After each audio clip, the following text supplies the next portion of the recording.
Syedaralun Madrasah Ulumul Quran atau MUQ Kabupaten PD dalam 4 bulan terakhir telah menerapkan aplikasi pengawasan secara menyeluruh berupa rakib atid terhadap 600 santri, wali santri hingga peran tenaga kependidikan. Aplikasi digital Rakib dan Atid itu sebagai penerapan manajemen transformasi digital dan integrasi teknologi komputer dan koneksi jaringan secara terpadu di seluruh lingkungan atau sudut kompleks MUQ yang berfungsi untuk pengawasan aktivitas para santri.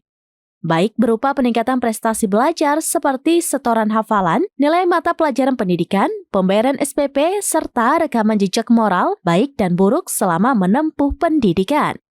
Penjabat sementara atau PJS MUQ PD, Tengku Haji Syahrul Syamaun SOSI kepada serambinews.com pada Jumat 23 April 2025 mengatakan, sebagai lembaga pendidikan terpadu, MUQ memiliki sikap dan komitmen target terhadap potensi dalam mencerdaskan generasi muda muslim dalam membumikan kitab suci Al-Quran.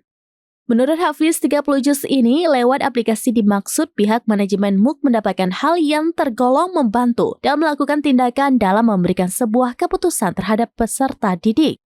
Jadi, banyak proses yang dapat dilakukan secara online dan real time dengan memungkinkan pengawasan dan komunikasi yang lebih efektif antara pihak pengelola, guru, staf, santri, dan orang tua.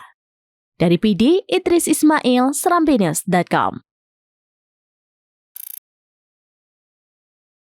Download Tribun X sekarang, menghadirkan lokal menjadi Indonesia.